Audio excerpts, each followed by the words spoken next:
Hello, everybody. Welcome to another episode of the Thriving Adoptees podcast. Today, I'm delighted to be joined by Cindy Sarai. Looking forward to our conversation, and I'm hoping I got pronounced your name right. You did. Did Yep. great, great. That's always we're off to a good start then. Yes. So, Cindy, what does thriving mean to you? What comes to mind when you hear this word, thriving? Thriving. Doing well, happy, content, good in your life. Yeah. Yeah. And does it change? Does that definition of thriving change at all when I say thriving adoptees rather than just thriving?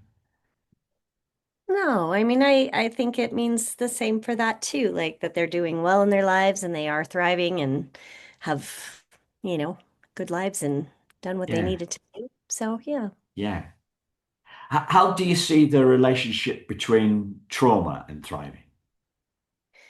I feel like trauma sometimes drives thriving because when we go through trauma, I think people are resilient and have to overcome things. And so if they are doing well in their lives and thriving, I feel like through trauma, they've learned to succeed and do what they need to do in life, despite the trauma that they've Yeah. incurred.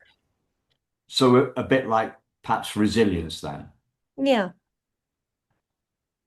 I think Yeah, so. Yeah, that's what it yeah, feels like to me. Yeah. yeah. And what helps you thrive?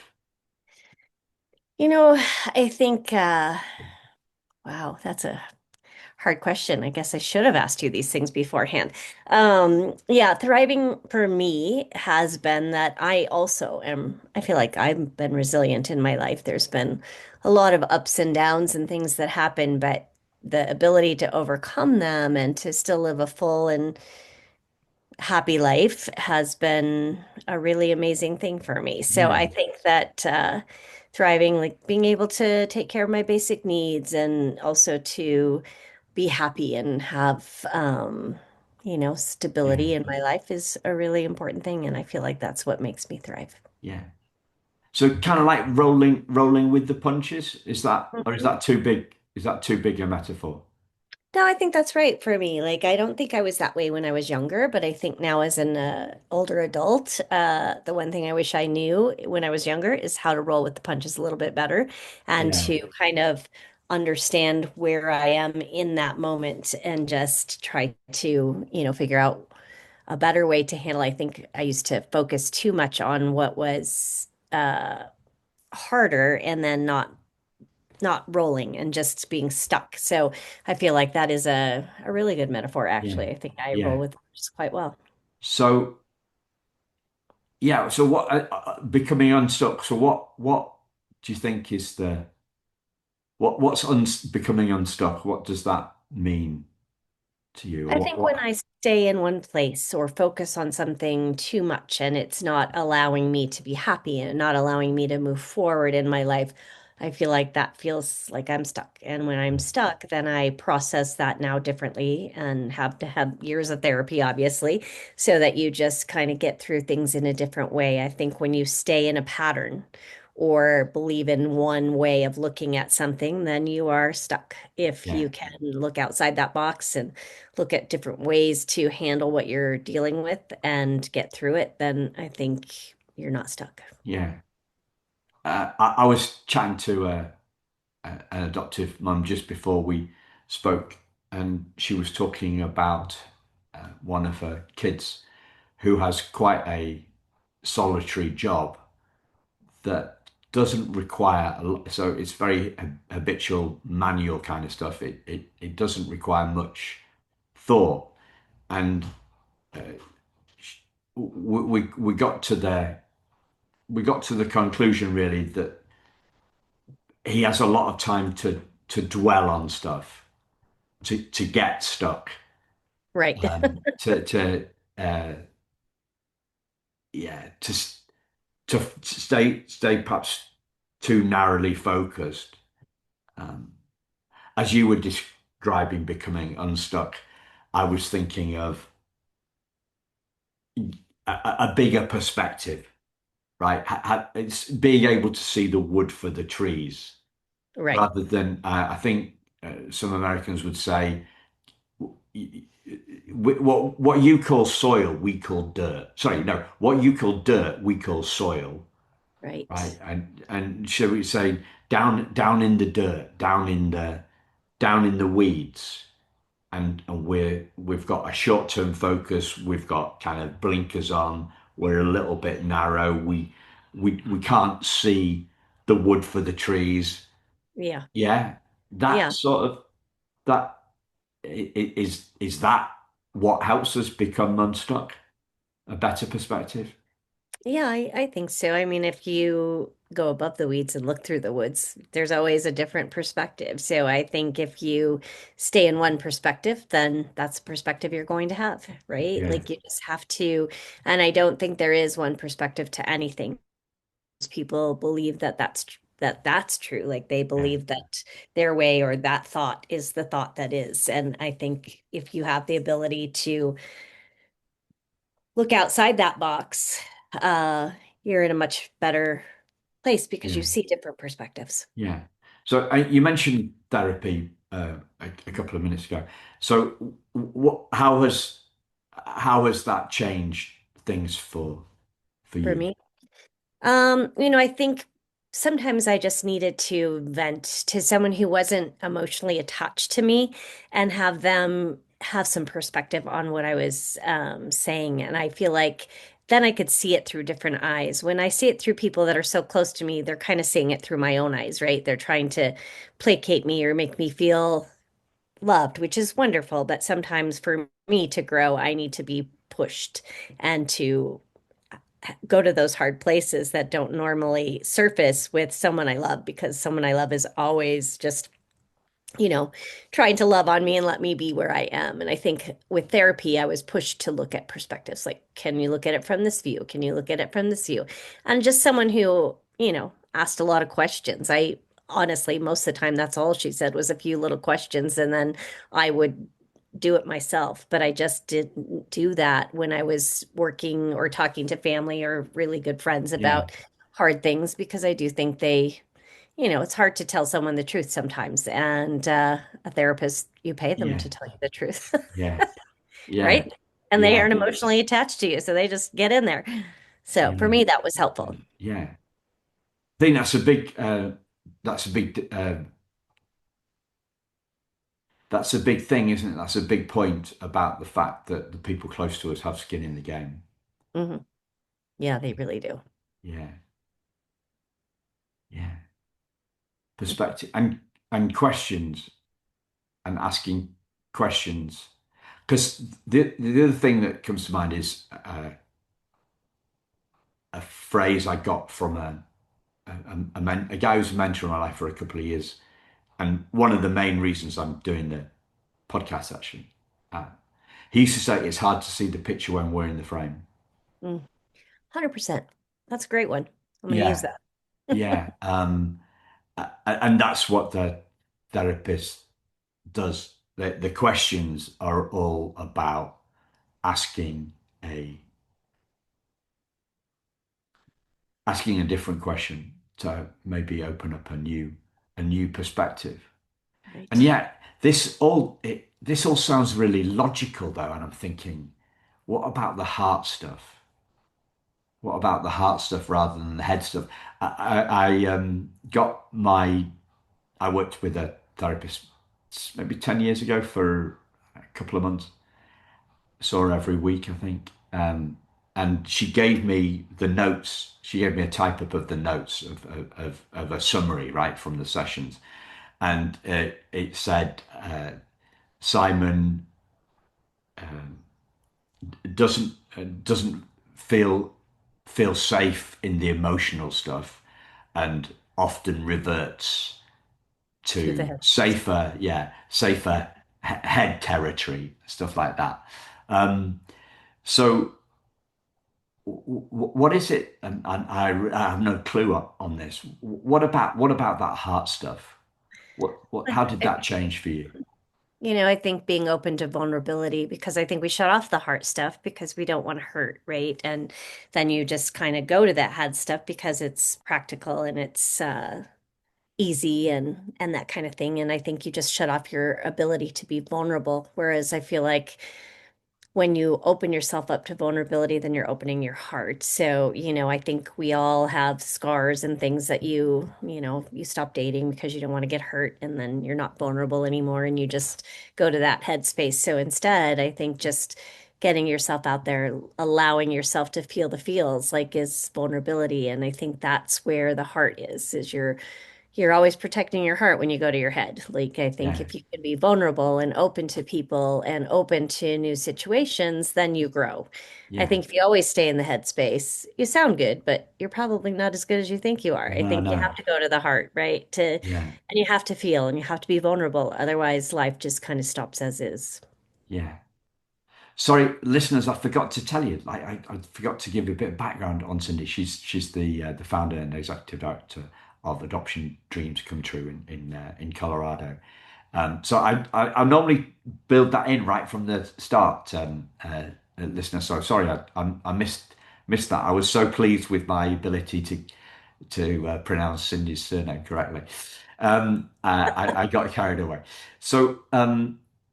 What if what have you learned about this vulnerability thing within the adoption sphere? What have you learned over the As years? as over the years, I've been doing this 30 years. So I think that She what I've doesn't look old enough, listeners, by the way. You can't see that. Well, I love you for that. I'll pay you later. No. But I think for me, watching people go through the adoption process over the 30 years, like there were closed adoptions and then open adoptions, and the differences. And when I first started, there were no stories, there were statistics from other people. And now I've been doing it 30 years, so I get to quote my own stories and my own statistics. And I think that I find that vulnerability, you have to be vulnerable to place a child, number one. You have to be willing to put the needs of yourself aside for the needs of your child and not think with your head, or not just with your heart, but with your head both. That vulnerability is huge. I think the same thing in adopting. Like if everyone's afraid, everyone's worried they're not going to have a child. And then, they come in. For me, it's everyone that walks in my door is vulnerable because they want things with their heart that they can't always, oh, I want somebody to bring me coffee too. Um, Thanks, Lauren. so, I think vulnerability is a big part of what we do, but I do think over time, like certain people probably close off things. And I think if I look at it from the adoptee's perspective, like not knowing your birth parents and not having that information or not knowing a story or having some information creates a space of not having like you're vulnerable to not wanting to hurt. And so maybe you go to the headspace, you don't process. I think every part of this triad is full of lots of different emotions and feels and, ways of handling it. And I think everyone comes in with a bag of stuff, right? And it's almost like therapy 24/7 with different people because you're asking the hard questions. Why do you want to do this? How are you going to do this? And then the kids that come back to me, the ones that have come back that are struggling and maybe in a more vulnerable places, they just don't understand their story. So they're asking questions so that they can get to that space. They have unresolved feelings. Yeah, yeah. What's your take on kind of vulnerability first, kind of like going first? Because it, that's what leaders do, right? Leaders go first, and as you in the middle of this triangle, right, in the middle of this constellation, you're leading it Mhm. to a certain extent. So, what have you found about your own? What have you found out, learnt about your own vulnerability and leading from that place? I think that's a great question because my staff, as they listen to me when I talk to people, we all kind of handle things a little bit different, but I often share something very hard with someone when we're talking. Like I will try to relate to them and say, I remember a time when this particular thing was so hard for me, and showing that vulnerability to people that you too are a person and that you too have feelings and that this process is hard. Even watching people go through this process, like even as a, I guess what I would say is when I was younger, I wanted 10 kids, the white picket fence. I wanted all that, right? And instead, I've created a life alone, but never alone. Like I'm not, I'm maybe sometimes lonely, but I'm never alone. Like I have created this amazing space of life where I didn't have one child. I've had 550, and I help them become families with other people. And that in and of itself has been amazing. But having to reconcile with myself that maybe it didn't look how I thought it would, um, was a really vulnerable place for me. Like, I think people are very judgmental in our society of I'm 58 years old, never married. The questions that come at me are quite interesting, like, why haven't you been married? And I always think they mean it with kindness, and I just say, you know what, at one time that might have offended me because you obviously think something's wrong with me. But at the same time, like my life is so full and so wonderful because I sought a different perspective to that vulnerable place. And so then when I'm talking with families, I often share some really hard things or things that were hard for me. And I feel like I get so much more information from them and they open up because we all have vulnerable places. I just think we don't all show them. Yeah, Yeah. yeah. Um, I think it's huge vulnerability in any relationship, in any communication, in any conversation. And I, I'm I'm fascinated because me and my wife haven't got kids. I'm fascinated by vulnerability, or parents being vulnerable, shall we say? Uh, I don't I don't recall a lot of my parents being vulnerable as I was growing up, but maybe I just didn't have my eyes open. But uh, how do you talk to adoptive parents about vulnerability? Well, yeah. How do you talk to adoptive parents about vulnerability? I was if I was going to ask you a kind of a rather reductive question, it would be: do you advise adoptive parents to be vulnerable? Cindy, but That's I'm not going to ask it like that clearly because that would be a little bit silly way of doing it. But what's your take on vulnerability for Oh, parents? when they come in, I think people are immediately kind of uh, closed off a bit because we're going to ask them in a home study or about their lives from, I always say, I'm going to know everything about you from your finances to your sex life, which are both very private pieces of your life, right? But everything in between. And that the more open and honest you are about how you feel about things as we speak is going to make you a better candidate for a parent because you have to be open to all situations. You have to open your heart in order to, like, I think even accept the situations. Like some of them are coming in here, obviously, by the time they reach me, they've tried everything and spent all their money on infertility, and they want it quick, fast, cheap, and easy. And it's anything but because in you're doing infertility, you're not going through a home study. You're not having to be I'm sure it's very vulnerable as well because you're wanting to have a child and you're doing everything you can, but then you have to come to me and you have to put your life out on a on a platter and just tell me your life. And sometimes it's very reserved with people at the beginning. I think one of my natural strengths is the ability to make people feel comfortable talking. And I really feel like that has been my superpower in my job is that I allow that vulnerability to come out because I, I love that people, when I see someone cry or when I see someone physically nervous to talk to me, I know that they're starting to get there. Like they're starting to feel that comfortableness. Like I watch other people get up worried when people cry. And I said, to me, that says, I trust you. When someone yells at me, which isn't often, but if somebody says something not nice, I think they're feeling vulnerable and they're worried about how you might hurt them or how you're going to you know, how this is going to play against them in this thing that they want so much, which is to be a parent. And I always say, for me, if you have no problems and no hurts and no vulnerability, you're probably an awful parent because you won't know what to do when your child has these things. And I tell them that, in life is not black and white. We didn't all get to be who we are without all those hard things. Like, and for me, it's not what you've had, what you've done with it is what matters to me. And the only way you get through that is by being vulnerable.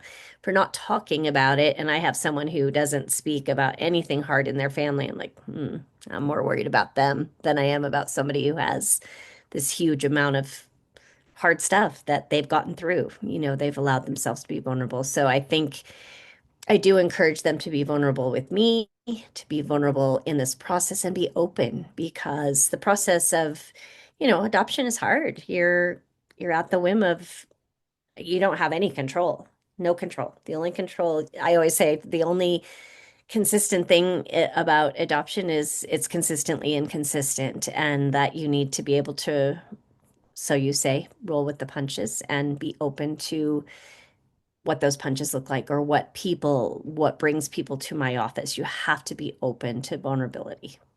Yeah, So we do talk about it. yeah. And what about vulnerability with their children and teens? Yeah, again, over my years, there's only the kids that come in that are struggling are the ones that don't have information. And I think that because it's been kind of a like a we always kind of want what we don't have, but we're also not sure, I caution them or I talk with them about when they come to me, I can tell them the good stuff, like all the good stories and about how their parent came because if they came to me, they were doing this so that their child would have a better life. There's just no question. It's easy for me. But then they might meet them and it might be very different when they meet them if they try to search them out, if they weren't prepared just for what they were, or where they are in their life. And just allowing them to understand that there was a time where someone you have to be open to it and tell me how you're feeling so I can help you get through those feelings. So, because I think sometimes they're afraid, right, to be vulnerable and say, I really want to know about my birth parents because my adoptive parents are great, but I want to know where I came from, or they have questions. And so, each child's been different and they come to me at different ages and stages. And so the one caveat I have is that I've met their birth parent because I'm in on all the births mostly. And I've met them at least to some degree, even if they've closed off their lives, but they closed off for a certain reason. And so allowing children to, or asking children or teens to understand that, some of them had babies when they were the age they're asking me, they're like 13 or 14. And, those are times when I say, could you imagine having a baby right now and raising a baby on your own? Maybe your family disowns you. Maybe your family is not able to support you. Where would you be right now if you loved your child? What would you want to do? And so being able to kind of help them understand from that perspective. But I think kids in their vulnerabilities kind of mimic their how they're raised too. Like you have to see some of that or have your family be open to conversations. And, I think sometimes it's a hard topic for people to talk about when their child's adopted because they're fearful I think there's fear all around. And so I do always tell people the more you talk, the better it is. And even if it's not a comfortable conversation, it's what they need, so do it. Yeah, And if the child needs it, they need to talk. And sometimes the parents aren't the best person. That's why I've always kept a brick and mortar place to be because if I were just at home, which I am today, um, a kid walks in and you're just a house, but you walk into an agency and you see the files and you see that there's pictures of children all over the wall and that you're not alone and that you are adopted, but there's 500 other kids in this place that you see that have been adopted because their pictures are all over the walls and how are they feeling and what did they feel and how is our situation different? Like I have the ability to talk with them about how they're feeling differently than a parent would because they're probably more vulnerable with me than they are with their parent because they're protecting their parent. yeah, They don't want to hurt their feelings. yeah. I was talking to, I was interviewing kinship and kinship and foster mum yesterday, and she was talking a lot about helping the kids that are in her care feel their birth parents' love. And that struck me as particularly poignant in from my own experience. So what, 19, 18, 19 years ago, I I understood that Right. my birth mother hadn't rejected me. Um, Another 10 years later, I felt her love for me. And it's not chalk and cheese or in a different ballpark. It's on a different planet. You know, Yeah. the the feeling of love, the feeling of her love compared to the idea or the logic of her love. So I've been reflecting on that since yesterday and on some other conversations I've just had today, really. Um, and it goes back to that logic and questions, right? So the the idea that we haven't got our story. You know, we don't know the story. So it's a logic thing. They're coming to you for they're coming to you for answers, and and often adoptees we talk about all I want is answers. So we talk about a logic thing, and yet it seems to me to be way deeper than that. Of Um, course. yeah. Um, I don't know the question to ask really, Cindy, but can you expound? What's your take on all that? I do think that people want answers, of course, and sometimes though they get them and they're not happy with the answer. I think that our hearts and our heads don't always reconcile things the way we'd like them to. But I do think the more information people have, the better they are. And I think sometimes they think knowing the answer is going to create less hurt or desire to understand what that is. And maybe it does, and maybe it does. And I think everybody's different. And that's where you have to remember that, we all process things a different way, and maybe it's going to be helpful and maybe it's not. But I do think more information is always better. And sometimes I think uh, the answers aren't what we expected, and then you're down a whole different road. Like, Yeah, I think depends on what you're talking about in life and how we figure that out. But I do think people strive to have information so that they can process, to understand and reconcile with their heart. But I can probably in my mind and in my own profession and in my own life, my heart and my head hardly reconcile anything, but we get pretty close. I never balance, but I get pretty yeah, close. I think that there's always work to be done. I don't think it's a quick answer and then you're done and you move on to the next. I think life is a process that we all just have to, it's how much you want to feel at peace. I think you have to let yourself feel at peace about whatever the answers are. And I think that's the problem, is sometimes people can't do that. Um, and want there to be a reason they're feeling something, they just they want a place to blame something, or something's gone wrong in their life. And I think in reality, we're all just doing the best we can. Like, I think sometimes we just forget that we're all different, but we're all doing the best we can. Nobody chooses to have hard things happen to them and have to make huge hard decisions, or I think if you are evolving in yourself, you're going to understand more and more why those decisions were made. But you have to, it's an inside job. It's not necessarily, you shouldn't necessarily need to seek it from somewhere else. It's kind of, you need to figure out how you're going to handle what you've been given and how you're going to accept it in life, I think. And we all struggle with that because we always can see the other side, right? Somebody else has it better, or somebody else has it, it's just a different place. And I think that we all have to just work hard to be happy. And when people have questions about where they came from or what their lives are like, I think again, everyone did the best they could, tried to make the best choices. Maybe it didn't always turn out how you wanted it to, but there's no crystal ball in life, right? I wish there were. Yeah. It's a fascinating area. I was just thinking, and complex, and I was just thinking about m- a little or a big incident from my life that I'm thinking, I mean, well, I know I mentioned it on a couple of the podcasts. I don't know if I've talked to you, mentioned it to you or not, but I long story short, I got rejected from my I got rejected by my birth father, Oh, and it didn't bother me. So I learnt something about my resilience through the rejection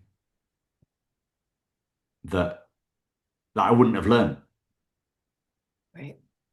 So I saw a progress tick for myself that I wouldn't have seen. Um, so it's strange how you use the word evolving, and when I didn't, I didn't have a lot of riding on the outcome of the conversation. It was just an experiment. It wasn't, oh my God, I hope he wants to see me. I didn't have great expectations. I didn't have any expectations. It was more of an experiment than anything else.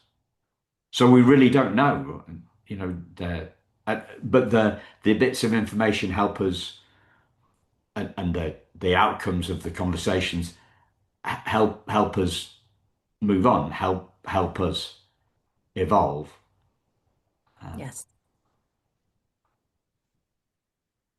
so we uh, yeah we watched the first half of Forrest Gump a couple of weeks ago, and life is like a box of chocolates. You never know what you're going to get, but you don't know how you're going to react to the chocolate that you get. Maybe it's pecan and you don't like pecan, right? Right. We don't know how we don't know how we're going to feel, or how the next step is going to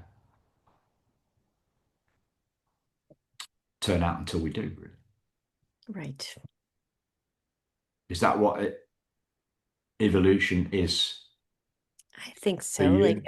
Yes, for me, I always feel like when I'm hit with some information, maybe I don't like the information, or I do like the information. Either way, it makes me grow. Like, I feel like if you're open to information and open to processing that, I do think it is all how we handle things, like I don't try to live in the past. I try to move forward. I try to, learn from my mistakes, those kind of things, which are all easy to say, but harder to do in practice, right? And I think that as we continually try to evolve is really that, just like how I handle something when I was 20 and how I handle it now, so different. And I Mm. feel like I'm grateful for the knowledge and knowing what to be stressed about and not what to be stressed about. Things that trigger me that don't serve me. I try to not let things that don't serve me be in my life, and information's great because you can rule out some things. Like you said, if you didn't react, you felt like you were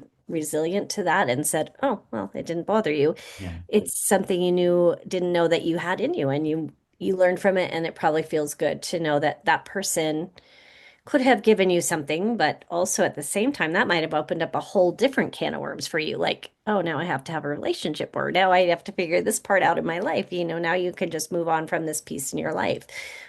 I think it's just how you handle it. You can let things bother you. And I see that people do that all the time. Like they just dwell and dwell and dwell.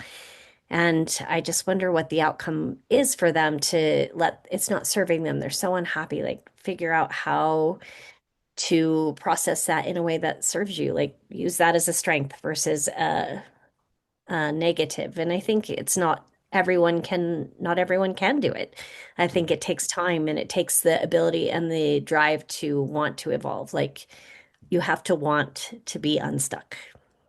Yeah. And I think also sometimes you need to, well, not sometimes, you need to see an alternative.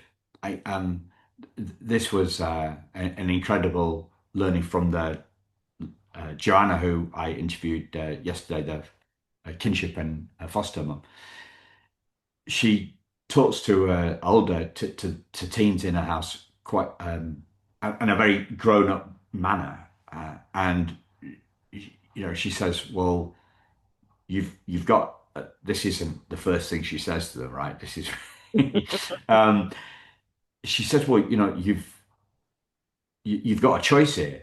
You can succumb to the trauma, or you can rise above it." And I just thought that's incredible that she can talk to people, to talk to teens in that way. And what's so powerful about that is so many people don't see a choice. Mhm. Yeah. Well, and being put into foster care was not their choice, but how they handle it is. And it's they're already grown up more than they like her talking to teens in a grown-up matter seems very appropriate to me because if you're a teen in foster care, you've already lived a life that some of us don't, and you've already handled something harder than you think you can. And that's just it. You can either dwell on it or rise above it. But I think you can have that conversation with somebody who's had trauma because the reality is that they're grown up faster than they Yeah, should have. yeah. But what incredible empowerment in a Yeah, world where we're all victims. correct. Yeah, 100%. Sorry, it's a mass oversimplification, but decisions and choices, the choice to rise above trauma, that sounds like a thing that only Tony Robbins would say, right? Right. Do you know what I Well, mean? it sounds like you're saying it, Simon. Well, I'm, but it's a very empowering It thing to is. have a choice. But to It have is. a choice, you've got to see that there's an option, Right. uh, and many of us don't. We always get in our way, don't we? A lot of people get in their way. Ah, now I've got a little, I've got a little pet peeve on that. I'm getting the getting in our own way thing. Yeah, Mhm. it's a bit left brainy, a bit reductionist, right? But we can't actually. Did I say this? Sorry, listeners, if I said this on another podcast. I mean, I said it. I said it last week. I don't know if I said it on an interview or I said it just in a chat with a guest. Try and get in your own way, right? Go out onto, we call it a pavement, you call it a sidewalk, right? Go on the sidewalk and try and get in your own way, and you can't, right? There's only one of you. Um, so what is it? So the question is, right? The question is if it's not, and you, yeah, I'm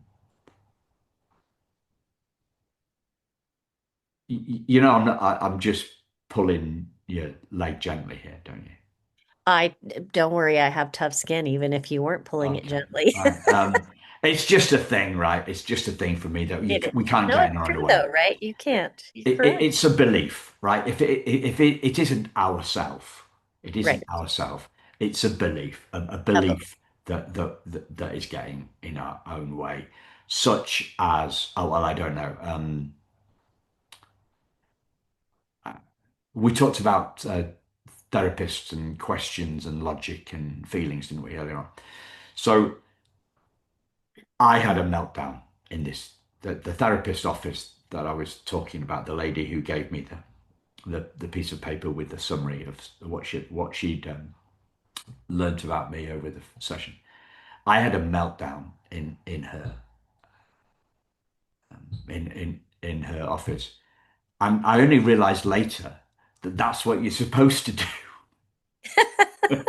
Correct, right? Yeah, you know, and that meltdown in that meltdown, she'd asked me something about where I was on the search and reunion bit, and something that she said when I told her where I was, I had a meltdown, and off the back of that meltdown, I had no option.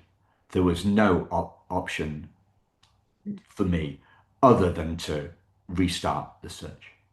And if I hadn't restarted the search, I wouldn't have found the truth, and I wouldn't have felt my birth mother's love for me. So the meltdown cleared something for me, or made it absolutely imperative to Yeah. me to keep going. Um, and that was a key stage in my evolution. If she hadn't asked the question that led me to that meltdown, then I would have stayed stuck, and I wouldn't even known I'd stuck. Right, You don't realize that you were stuck until after, till you're right, free. right. I agree with that.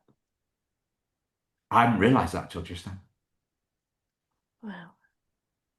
Yeah. So expectations then, um, it feels like uh, a thread that ties in with a couple of things that you've said, um, about uh, your expectations of having 10 kids and a white picket fence. I think you said, didn't it? And it didn't work out like that.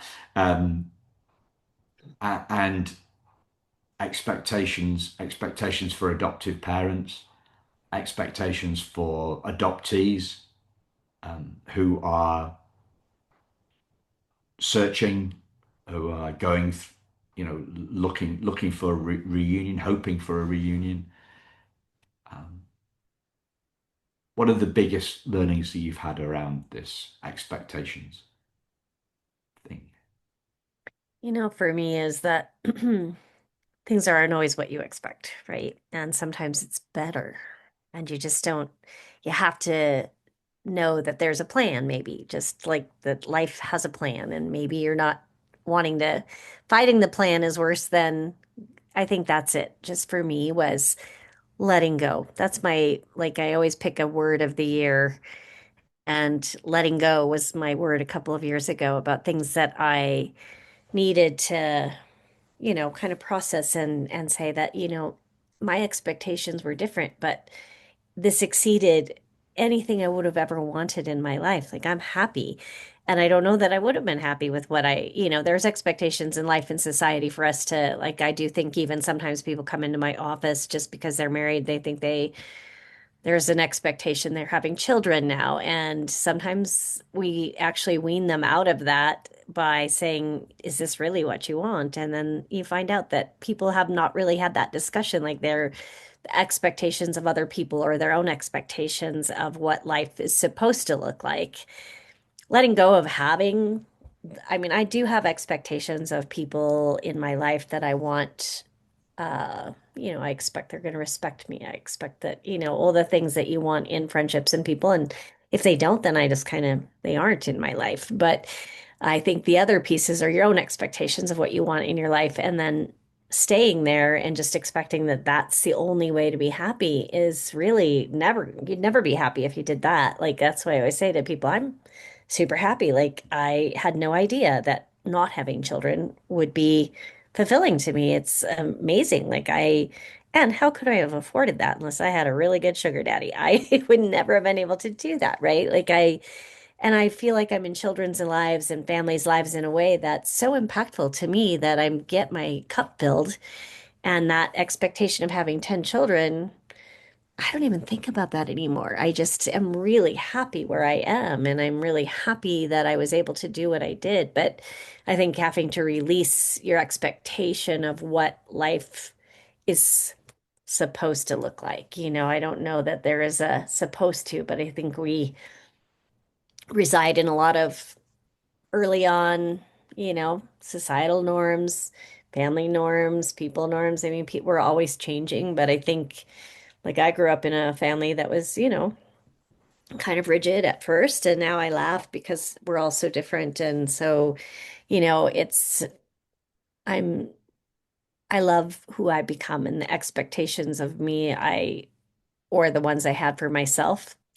Certainly glad that they all didn't come true. I'm really happy with the way my life went, but I had to get there and I had to release those feelings of what was expected or what I expected. And now I always say I expect myself to roll with the punches and make whatever life I have the best it can be.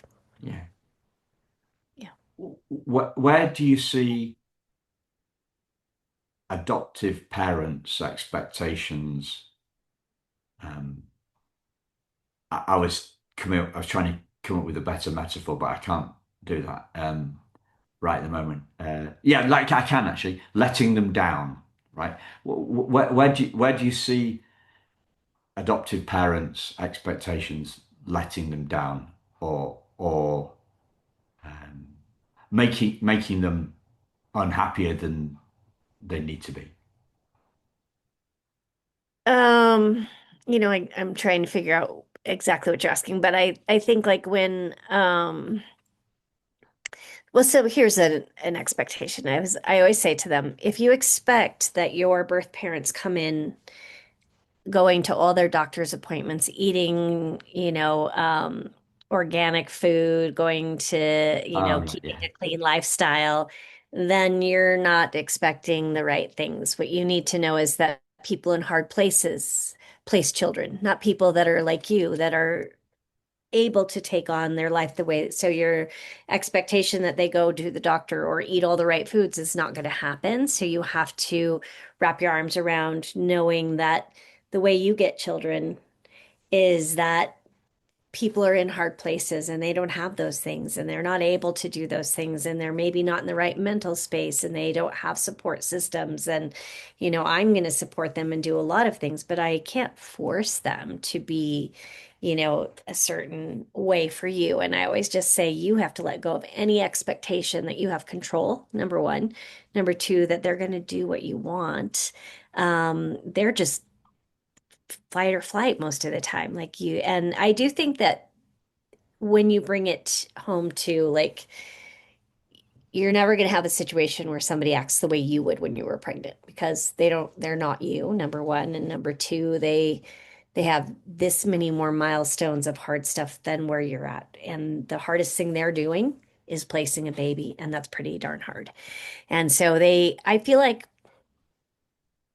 I feel like my ability to let people down in some ways is just how I present it. Like just saying, this is truly, the hardest thing about it. The hardest thing you're ever going to do is place a baby for adoption because there's no way that you don't love this baby if you're placing a baby for adoption because you're choosing your baby's life over your own happiness. Like you're just doing that. And you're doing that because you're in hard places. And so I always say, take your expectation of what's going to happen because I think they come in with some idea that it's just easier than it is. And it's not easy.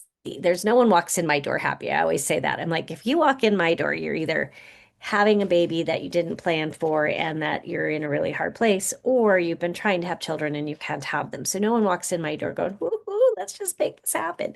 But then they leave happy and fulfilled. And everyone around that triad, I think the birth parents feel good because their child is doing good. I think the child is in a safe space, so the child wins, and the adoptive family has a family now, and everybody wins. But if you kept this rigid expectation of yourself or of them, you won't make it through this process. yeah. Some people would say that. I mean, I see this quite a lot on social. People say adoption begins with loss. So how do you see this? How do you see this both being true or neither being true? How do you see that? Because you said the No. word Did you say the word win? Yeah, I think they win. In the end, here's what I think is that I think adoption starts with love, like love for yourself, love for your situation, love for your desire to have a family. Of course, there are things that brought you there, but I also think it's how you handle what you think loss is, right? Like, so sometimes I think people that once I see them with their children, they always say to me, I feel like this was something far better than I would have ever imagined. And maybe I can't imagine loving a child more than I love this child. And I think for me, it starts from love for yourself, for your child, for, whether it's the birth parent, adopted parent. Yes, there is some level of loss, but I think it's also sometimes I think loss is love. Like I just, and there are people that come into my office that don't just want to adopt because they want to adopt. And I look at them also and say, you could have your own children, so you want to go through this hard process. And they're like, well, we just love that we could love a child. And I think that there's a lot of love in loss. I think it's both loss and love, but I do think that adoption is mostly love, not loss. Yeah. It's that desire for simple headlines and reductionist kind of stuff. Because Mhm. I would never say that, right? I would never say adoption is loss or adoption is love. To me, if people ask me, and people don't ask me actually, but I have had it. Are you pro-adoption, Simon? And I say it depends, and people don't like the answer. It Same. depends. Yeah. I'm kind of that way too. I think there's a level, right? Like so it's a spectrum. Life's a spectrum. There's no one way. And I do think people like that black and white kind of thing or that like you're saying billboard, just here it is. But I do think that they think they like it, but that's not reality. There is no real black and white as far as I'm concerned in most things in life. And no, I agree too. However, I've got an exception that proves the rule, right? So I saw a post from somebody who said, "I am trauma," and I would categorically say, I didn't say underneath, "No, you're not," right?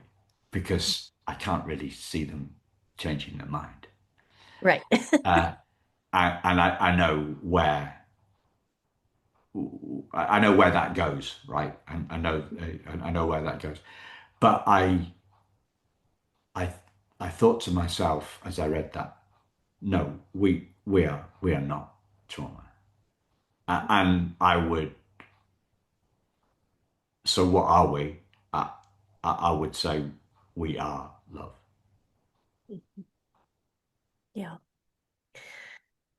I think again, a spectrum, like maybe trauma created love. I just think there's just this place where there's nothing just, I think that we have it in us. We may just not be able to find it all the time, right?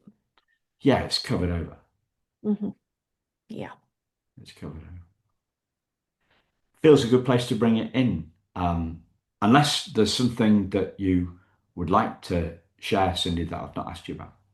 No, I think I'm good. I love what you're doing. And I do think that conversations and allowing people just to hear other stories and things like that are really good.